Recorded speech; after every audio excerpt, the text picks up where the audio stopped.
Bonjour à tous, je vous propose d'aller à la rencontre de l'Église catholique en Égypte. Cette terre recouverte à 95% par le désert est aussi une terre agricole fertile, et ce grâce au Nil, immense fleuve de 6500 km de long qui parcourt tout le pays.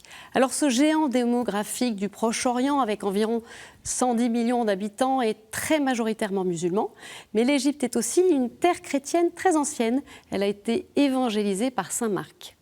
Les Coptes représentent 10% de la population. Cela peut paraître peu, mais ils ne sont pas moins de 10 millions, soit la plus importante communauté chrétienne du Moyen-Orient. En grande majorité orthodoxe, les Coptes catholiques, eux, sont autour de 250 000. Je retrouve notre invité.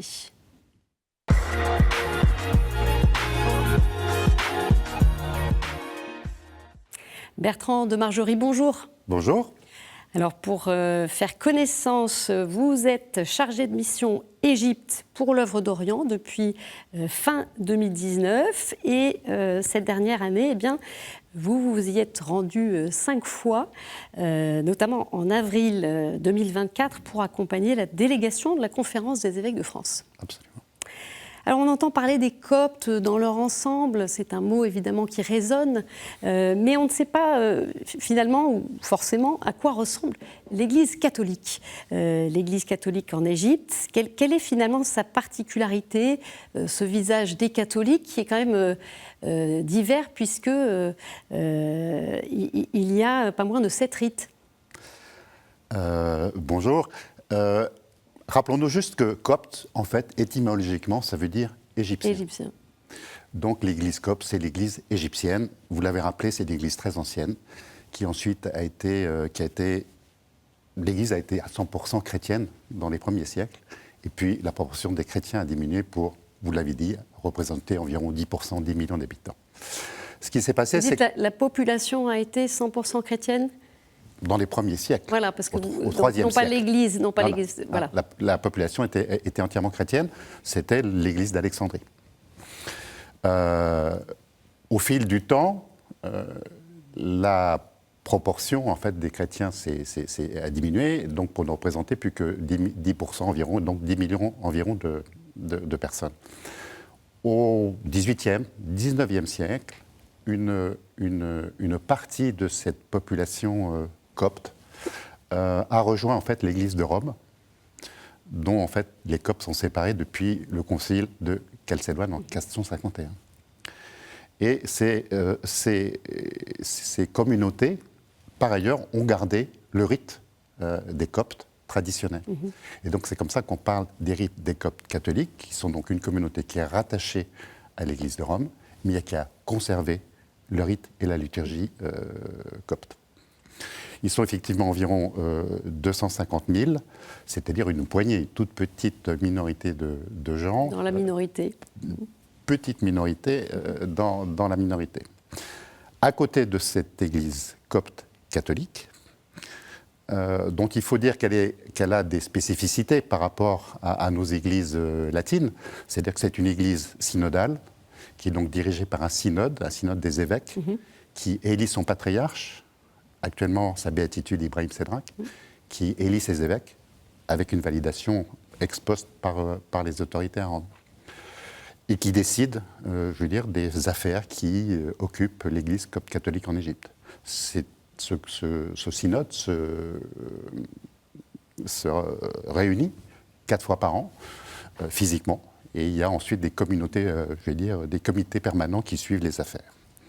À côté de l'Église copte catholique, se sont développées d'autres églises de rite oriental, essentiellement à cause de l'arrivée d'installations d'autres de groupes de personnes qui venaient de tout le pourtour de la Méditerranée à la fin du 19e et au début du 20e siècle. Et c'est comme si qu'on a une église maronite, une église grecque catholique, une église arménienne, une église syriaque et une église chaldéenne.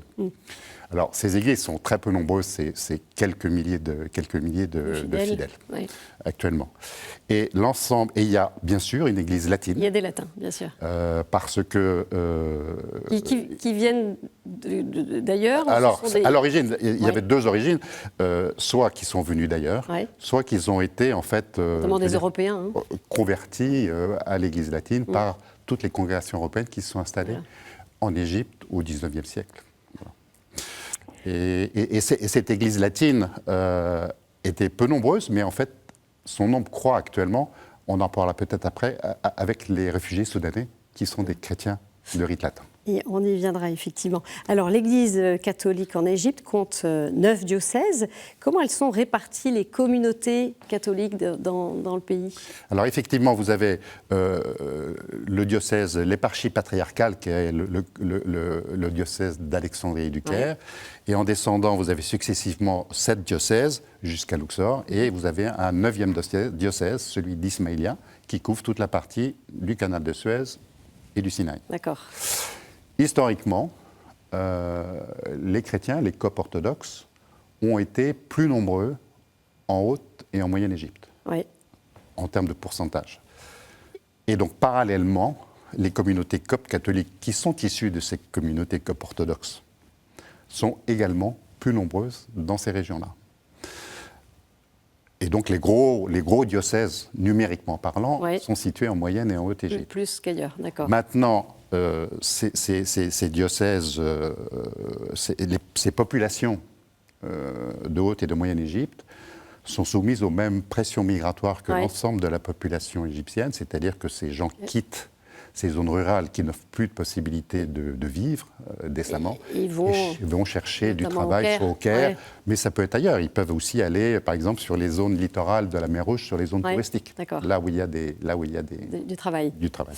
Alors, du fait de la pauvreté, effectivement, on parlait de ces déplacements, et donc ça résonne sur comment est-ce que ça impacte la vie pastorale, voilà, ces déplacements de chrétiens. On a une situation dans laquelle l'Église copte catholique doit aller à la rejoindre un peu ces communautés qui ont tendance un petit peu à se diluer. Et comment elle fait alors ? Alors, elle peut compter sur encore un clergé qui est encore relativement nombreux. Il y a environ 300 prêtres diocésains dans l'Église copte catholique. Mm-hmm. À cela, on ajoute une centaine de prêtres religieux, oui, donc, ce qui fait quand même, je vais dire, quelque part, une proportion relativement importante par rapport à la population. Oui. Mais probablement, ça n'y suffit pas. Surtout que ces communautés, maintenant, sont dans des zones de plus en plus éloignées, que tout le monde n'a pas forcément les facilités pour se déplacer. D'accord. Et donc, je pense que l'Église a le souci, au-delà de la formation de ces prêtres, de ces séminaristes, qui sont quand même moins nombreux, parce qu'il y a une demi-douzaine d'ordinations par an actuellement, d'organiser des programmes de formation. Pour les laïcs, alors ? Pour les laïcs. D'accord. Pour qu'eux-mêmes soient finalement des porteurs, relais dans ces communautés où il n'y a pas forcément un prêtre. Alors en 2016, il y a eu toute cette question, la difficulté pour les chrétiens de construire des églises. Et 2016, il y a une réglementation qui facilite l'obtention des permis. Mais dans les faits, il y a encore quantité d'églises de maisons qui sont aménagées de manière tout à fait insalubre, dans des conditions d'insécurité. Il y a quand même un aspect nouveau, ce sont les églises dans les villes nouvelles, notamment au Caire, qui grossit, 25 millions d'habitants environ. Et donc il y a ces banlieues qui poussent autour de des principales villes. Dites-nous justement comment ça se passe pour ces églises-là, quels sont ces projets qui sont en cours et comment est-ce qu'ils sont financés aussi ? Alors, effectivement, la problématique des églises est extrêmement importante. Oui. Comme vous l'avez dit, il était quasiment impossible de construire des églises officiellement, voire même de les réparer. En 2016, la situation a commencé à changer et maintenant l'ensemble des églises, y compris celles qui avaient été construites sans autorisation en bonne et due forme, ont maintenant été régularisées. Il n'en reste pas moins. En termes de papier, mais pas forcément qu'elles soient. Elles ne sont peut-être pas. Il n'en reste pas moins qu'un certain nombre d'entre elles, effectivement, en particulier en Haute et en Moyenne Égypte, sont anciennes, n'ont pas été construites de façon durable, et donc un certain nombre d'entre elles s'écroulent. Il y en a quelques-unes qui ont dû être. En 2022 d'ailleurs. On a dû les faire tomber pour des questions de sécurité. Il y avait eu un accident dans l'une d'elles qui a fait plusieurs dizaines de morts. Donc, absolument. Donc, il faut déjà s'occuper de ces églises qui servent une communauté qui existe. Et puis, il y a ces villes nouvelles qui se créent effectivement un peu partout au Caire, mais partout dans le pays. Oui. Donc ça pour concerne accommoder. Pas que la capitale. Non, absolument pas. Il y a, je crois, 40 villes nouvelles en Égypte. ces villes nouvelles sont nécessaires pour accommoder la croissance démographique du pays, qui est de 2 millions d'habitants en plus chaque année. Oui. Donc on imagine la pression sur toutes les structures. Et ces villes nouvelles, pour ne pas empiéter sur les surfaces agricoles, qui sont absolument essentielles, sont construites en bordure du désert et donc assez loin des centres urbains actuels. D'accord, oui, c'est ça. Et donc, effectivement, en plus, l'administration cherche à déconcentrer, désengorger les centres-villes et déplace, déménage des administrations. Et donc déménage des emplois avec. Et donc déménage des communautés et donc déménage des catholiques. Donc effectivement, le gouvernement, pour chaque ville nouvelle, offre un terrain à chaque église, que ce soit l'église orthodoxe, l'église catholique ou l'église protestante. Un terrain qui est attribué. Charge à eux, néanmoins, de construire dans les 3 ans une église, un lieu de culte. À chaque communauté de le faire. Et donc, effectivement, ces projets ne sont pas à la mesure des ressources de l'église. C'est-à-dire qu'elles n'en ont pas les moyens. Elles n'en ont pas les moyens et donc elles sont obligées de recourir à des financements, soit de donateurs internes de l'église, soit à des financeurs externes ou à des donateurs externes. D'accord. Alors, il y a quelque chose qui est marquant aussi dans l'Église catholique en Égypte. Ça rejoint un peu ce que vous disiez sur l'engagement des laïcs, cette question qui se pose aujourd'hui. C'est le fort engagement des jeunes. Dites-nous justement comment est-ce qu'ils participent à la mission de l'Église catholique. Alors, ce qui est frappant, effectivement, aux jeunes, c'est que vous allez à la messe le dimanche ou le vendredi, il y a toutes les générations. Il y a les enfants, il y a les jeunes, il y a les moins jeunes et il y a les personnes âgées. Et les jeunes sont très, très actifs dans l'animation, les chants, ils sont très actifs dans l'animation des mouvements de jeunes. Moi, ce qui me frappe personnellement le plus, c'est l'engagement des jeunes dans les programmes de formation de catéchistes. Chaque diocèse a un programme de formation de catéchistes et ce sont des programmes qui rassemblent plusieurs dizaines de jeunes sur une période de 3 ans, tous les vendredis pendant 6 mois de chaque année, pour ces jeunes, qui s'engagent ensuite sur un certain nombre de temps, en particulier jusqu'à ce qu'ils se marient ou même après. Et donc pour moi, c'est à la fois le signe du souci et du soin que met l'Église à former des catéchistes sur des bases solides et de l'engagement des jeunes à accompagner leur communauté. On va revenir sur un événement qui a marqué les Coptes et au-delà. Il y a tout juste 10 ans, le 15 février 2015, une vidéo de Daesh montrait l'assassinat de 21 chrétiens, 20 Coptes d'Égypte venus travailler en Libye et un Ghanéen. Originaires pour la plupart du village d'Al-Our, situé à 250 km du Caire, en Haute-Égypte, ils ont été tués en raison de leur fidélité à leur foi chrétienne. Aujourd'hui, le rayonnement spirituel de ces martyrs s'étend au-delà de l'église copte, car ils ont été inscrits en 2023 au martyrologe romain. Je vous propose de regarder un extrait du documentaire Les 21, la puissance de la foi, le village des martyrs, coproduit en 2023 par KTO et Vadifilm, et réalisé par Samuel Arminius, qui a reçu le prix international Père Jacques Hamel 2025. Nous avons souhaité, à travers ce documentaire, aller recueillir le témoignage de leurs parents, de leurs frères, de leur épouse, parfois même de leurs enfants. Ces familles ont été prévenues de notre arrivée par Abouna Epiphanios, le curé de la basilique des 21 martyrs. Un mémorial y accueille les reliques de ces martyrs rapatriés en mai 2018.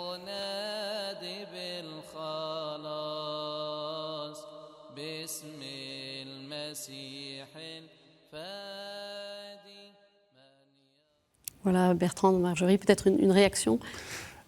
Alors, l'Église copte, de façon générale, a développé une sensibilité extrêmement forte à la question des martyrs, qui ont été extrêmement nombreux tout au long de son histoire, que ce soit sous les Romains, l'oppression sous les Byzantins, et les persécutions sous les musulmans. Et par ailleurs, je veux dire, aller travailler à l'étranger, comme travailleur immigré, c'est une réalité de tous les jours. Et donc, la construction de cette basilique, c'est l'expression de la vénération des Coptes catholiques, des Coptes orthodoxes et aussi des Coptes catholiques sur les reliques qui sont un encouragement à suivre la voie de ces saints et à approfondir sa foi. Alors, l'Église catholique en Égypte, on le disait, c'est une minorité dans la minorité, mais son travail social est bien reconnu, en particulier à travers les nombreuses écoles catholiques du pays, où sont scolarisés 170 000 élèves. L'Égypte est devenue d'ailleurs le premier bénéficiaire du Fonds des écoles chrétiennes, avec près de 540 000 euros. Ces subventions ont été attribuées à 29 écoles chrétiennes francophones et égyptiennes, 27 écoles catholiques et 2 écoles coptes orthodoxes. Alors, quel est l'enjeu, finalement, de cette présence des écoles chrétiennes francophones en Égypte ? Alors, le Fonds des écoles d'Orient, c'est un fonds qui est géré et financé de façon égale par l'État français, les ministères des Affaires étrangères et le roi d'Orient. Et donc, je veux dire, l'État français est intéressé par l'aspect francophone. Nous sommes bien sûr intéressés à soutenir les écoles catholiques. Au-delà du langage, je veux dire, une école francophone en Égypte, c'est l'enseignement du français, mais c'est l'apprentissage de toutes les matières scientifiques en français. D'accord, mais il y a la langue, mais il n'y a pas que ça. Non, c'est comme... oui, une partie de l'enseignement se fait en langue française, et donc vous avez en fin de course des élèves qui parlent très bien le français, et qui sont imprégnés aussi de culture française, des cultures d'universalisme du savoir, de dialogue, de respect de soi, de tolérance, qui sont aussi les porteurs de nos valeurs. Je pense aussi que pour les élèves, c'est un atout, en plus d'avoir bien sûr l'aspect anglophone. Et ces écoles sont malgré tout fragiles. Ouais. Et donc on a besoin de les soutenir. Il y a aussi, alors, depuis de nombreuses années, peut-être qu'on le connaît moins, cette présence de l'Église catholique en Égypte auprès des réfugiés soudanais et érythréens qui subissent la pauvreté ou la guerre, comme au Soudan voisin depuis 2 ans. Au Caire, les missionnaires comboniens accueillent dans 3 écoles près de 1000 Soudanais et 200 Érythréens. On écoute le témoignage du père Claude Odongar, combonien en Égypte. Il est originaire du Tchad. Très peu ont l'envie de rester parce que déjà, c'est difficile de construire la famille, c'est difficile d'avoir une maison, même du travail. Donc, il y en a qui sont ici dans l'espérance de partir. Il y a des choses qui me réjouissent le cœur, dans ce sens qu'il y a des enfants qui aiment étudier, des enfants qui viennent à l'école, des enfants qui trouvent l'espace et qui se sentent accueillis. Donc, qui viennent du matin au soir et qui sont là, qui jouent, qui font des activités et qui se sentent à l'aise. Ça, pour moi, ça me donne la joie. Il y a aussi la joie d'aller à la rencontre de ces familles soudanaises et érythréennes qui vivent dans les quartiers et d'apporter de la consolation. Donc, moi, comme pasteur, j'ai du travail. J'ai du travail et ça me réjouit le cœur. Le peu que j'apporte, c'est une consolation pour ces familles. Et parce que déjà, ils ne connaissent pas les langues. Donc, quand on les accueille comme ça, on leur donne la possibilité de s'exprimer, de dire les souffrances, parce qu'il y a des gens qui ont traversé le désert pour arriver ici, qui ont subi des violences, qui ont subi de brutalité sexuelle et tout ça. Donc, quand ils ont la possibilité de s'exprimer, je crois que ça les relâche beaucoup. Et pour moi, c'est une joie pastorale. Voilà, donc un exemple de mission qui se fait par l'Église en Égypte. Oui, vous avez dit que l'Église catholique est au service du peuple égyptien, dans toute sa diversité. Oui. Il est également au service des réfugiés et de ces pays-là qui sont là, ces réfugiés soudanais qui sont arrivés en Égypte depuis plusieurs dizaines d'années. Voilà. Pour terminer et pour continuer avec vous cette découverte de l'Église catholique en Égypte, dites-nous quelle est la personnalité chrétienne égyptienne qui vous inspire ? Alors, je ne vais pas vous parler d'une personnalité, mais de plusieurs personnes qui ont de multiples visages. Ce sont les sœurs religieuses, ces femmes énergiques, dévouées, qui se consacrent à l'éducation des jeunes filles, à l'accueil des handicapés, des personnes déscolarisées, qui donnent des conseils aux mamans, qui visitent les pauvres, qui visitent les personnes isolées, qui visitent les familles dont les maris sont en train de travailler à l'étranger. Et ce sont des personnes extrêmement respectées. J'en ai eu le témoignage il y a 15 jours au Caire. Oui. J'étais en train de visiter une église en construction. Il y avait une sœur avec nous. Est arrivée une femme musulmane entièrement voilée, qui a vu la sœur, qui l'a embrassée et qui a fait un selfie avec elle. Et donc, ces sœurs, ce sont un engagement pour nous à donner de nous-mêmes et à s'occuper de notre prochain. Notre visage de cet engagement de l'Église en Égypte. Un dernier mot, peut-être un moment fort justement en Église que vous avez vécu en Égypte. Alors, ce qui me frappe en Égypte quand j'y vais, c'est la fréquentation et la ferveur des cérémonies religieuses. Et dès mon premier voyage à Asyut en 2019, il se trouve que je suis arrivé là au moment où les reliques de Sainte Thérèse de Lisieux voyageaient. Et donc le samedi soir, il y avait une première célébration à la cathédrale, pleine de monde. Et le dimanche matin, qui n'est pas un jour férié en Égypte, à 6 heures, une procession, une messe était organisée dans un quartier populaire. Et c'est absolument incroyable de voir dans ces rues étroites la ferveur de tous les Coptes catholiques, de tous les Coptes orthodoxes, mais également des femmes musulmanes qui acclamaient et qui sont installées au fond de l'église. C'est beau. Merci beaucoup Bertrand de Margerie pour cet éclairage. On poursuit avec un bref tour d'horizon sur d'autres informations dans le monde.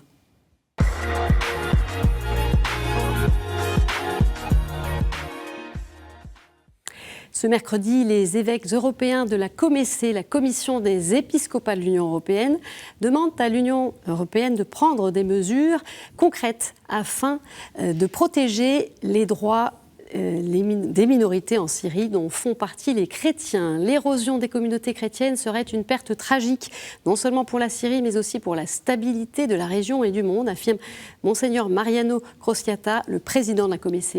Ce communiqué fait suite à une lettre envoyée à la Commission par Monseigneur Jacques Mourad, archevêque syriaque catholique de Homs, qui exprime son inquiétude face à la crise humanitaire qui persiste en Syrie, ravagée par des années de guerre. En Birmanie, malgré les risques sécuritaires, plusieurs milliers de personnes se sont rassemblées dans le diocèse de Mandalay pour les funérailles du père Donald Martin. Le corps de ce prêtre a été retrouvé sans vie, frappé de plusieurs coups de couteau le 14 février dernier dans la paroisse Notre-Dame de Lourdes dont il était le curé. 10 personnes ont été arrêtées pour ce meurtre qui a profondément ému la population locale. L'archevêque de Mandalay, Monseigneur Marco Tinvin, qui a présidé la célébration eucharistique, a lancé un appel à tous les groupes armés et acteurs impliqués dans le conflit pour qu'ils déposent les armes et s'engagent sur le chemin de la paix et de la réconciliation. La Birmanie est enlisée dans une violente guerre civile depuis la prise du pouvoir en 2021 par la junte militaire. Et enfin, à l'occasion de la Sainte Bernadette, une messe d'action de grâce a été célébrée ce mardi dans l'archidiocèse de Liverpool pour célébrer la proclamation de la reconnaissance du miracle dont a bénéficié Jack Traynor, le 71e miraculé de Lourdes. Plusieurs centaines de personnes étaient présentes pour rendre grâce à Dieu pour cet ancien soldat britannique grièvement blessé pendant la Première Guerre mondiale et qui a été guéri à Lourdes en 1923. C'est à l'occasion du premier pèlerinage du diocèse de Liverpool dans le sanctuaire marial qu'il retrouve alors l'usage de son bras et de ses jambes partiellement paralysées. La proclamation officielle du 71e miracle de Lourdes a eu lieu en décembre dernier. Et voilà, tout de suite, c'est la chronique du monde.